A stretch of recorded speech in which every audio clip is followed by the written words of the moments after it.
Welcome to the kidsministry.blog podcast. Every episode, we share ideas, tips, and resources to help your children's ministry thrive. You know that feeling, right? When you're trying to plan something big, maybe an event, and you've got volunteers, but it still feels like you're carrying it all. Oh, definitely. Or maybe you're on the other side. Yeah. You're the volunteer and you have ideas, but you sort of feel like nobody really wants them. Exactly. Well, today we're diving into how to really shift that dynamic. We're looking at some great insights from Kids Ministry blog, specifically their article, How to Engage Volunteers in Event Planning. Yeah, this is good stuff. Yeah. It's really all about moving away from just, managing helpers and moving towards truly partnering with people. Yeah. People who are passionate. Right. Unleashing that creativity and that sense of ownership. Which makes a huge difference. Okay, so let's get into it. The author talks about their old way of doing things, planning VBS, Vacation Bible School, completely solo. The classic top-down approach. Totally. They'd map everything out, then present this finished plan to the volunteers. And the reaction was, let me guess. Predictable, right? Eyes glazing over, no real questions, certainly no buzz or excitement. Yeah. Sounds familiar. One volunteer, Lisa, actually said, sounds like you got it all figured out. Just tell us what you need us to do. Ouch. Wow. Yeah, that phrase, just tell us what to do. It signals a complete lack of engagement, doesn't it? It really does. And the author realized this approach was turning potential collaborators into just executors. And the events themselves probably felt a bit flat.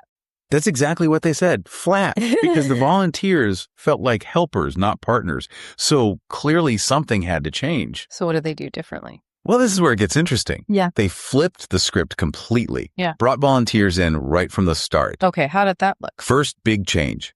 Blank slate, not finished plan. Instead of that done deal, they came to the team with just ideas. Maybe a theme, maybe a need. Starting with the problem, not the solution. Exactly. Like one volunteer, Sarah, she suggested an outdoor movie night. Turned out to be amazing. Nice. Or Tom, he noticed kids were asking about camping. That sparked a whole outdoor adventure theme for VBS that the volunteers got really excited about. That's fantastic. It makes you wonder, how much creativity do we just leave on the table when we present finished plans? Right. This way, they help create the vision. That's real ownership from the get-go. Totally. What else changed? How they assigned roles. They stopped just, plugging people into slots. Instead, they started asking, what are you good at? What do you actually want to do? Oh, I love that. Playing to strengths and interests. Yeah. So Mike, this guy who loves cooking, put him in charge of snacks, and he apparently went all out. I bet. When it's something you enjoy. Exactly. And Jessica, she wanted to learn event photography. Boom. She became the official photographer, documenting everything. See, that turns work into something closer to passion, doesn't it? People get so much more invested. Definitely. Then there was let them take real ownership. This was huge. So not just assigning tasks, but actual areas. Yes. Lisa, the one who made that comment earlier, she ended up taking over all the VBS decorations, not just helping, owning it. Wow, full responsibility. And Tom, the camping idea guy, he took over all the outdoor activities, planning, supplies, setup, everything. The leader just showed up and it was done perfectly. That's the power of real ownership. When it's yours, you invest way more effort than if you're just helping out. It's a totally different level of commitment. And the planning meetings themselves changed too. Let me guess. No more boring Sunday afternoon meetings. Oh, exactly. They started meeting where the volunteers actually were, not just where it was convenient for the leader. Saturday mornings over coffee, text groups for quick things. Making it easier for people to participate. Smart. And they tried to make planning fun, not another meeting. Turning sessions into planning parties, pizza, laughter, That transforms it, doesn't it? From an obligation into more of a collaborative social thing. Sparks way more creativity. Definitely. And crucially, they learn to use their ideas even if different than yours. Ooh, that can be tough for leaders sometimes, letting go of your vision. For sure. The author admitted their original structured VBS idea kind of gave way to this more flexible, volunteer-driven approach. And guess what? It worked better. Because the team was bought in. They built it. Right. And they were careful to give credit where due, always acknowledging Sarah's movie night idea, Tom's activities. That builds trust. It validates people's contributions and makes them want to offer more next time. It's about creating that culture of shared success. Absolutely. Couple more quick things they learned. Don't take over when things get hard. Resist the urge to swoop in and fix it yourself. Yep. Like when Tom struggled with some logistics, they worked through it together, built resilience. Good lesson, problem solving as a team. They also got honest about budget constraints, which surprisingly led to more creativity, like Jessica finding awesome decorations at the dollar store. Constraints can actually fuel innovation sometimes. Totally.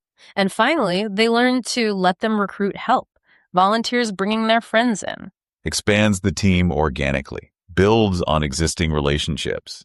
That's smart. So when you add all these shifts up, what happened? I imagine things felt different. Profoundly different, according to the author. Volunteers were excited. Way more creative ideas surfaced. The leader felt less stressed. Less stress is always good. And the events, they felt like real community celebrations, not just planned programs. That's the goal, isn't it? That feeling of shared creation and celebration. Yeah. Now, the author is honest. They say they're still learning. Sometimes they slip back into old habits. Which is normal. Change takes practice. But the core lesson seems clear. It really is. Volunteers, or any team members really, have so much energy and creativity just waiting to be tapped. And that extra effort up front, planning together, it pays off massively in the end. It's absolutely worth it. This whole deep dive just highlights it so well. Turning that solo leadership into real, empowered collaboration, it can transform pretty much any project, makes it less of a chore, more of a shared win. Exactly. It's about enabling the potential that's already there in your team, creating that space where ideas and ownership aren't just allowed, they're genuinely valued. So maybe something for you listening to think about. What's one small step you could try this week? How could you turn just one helper into a true partner on something you're working on? Might be worth exploring. Thanks for listening.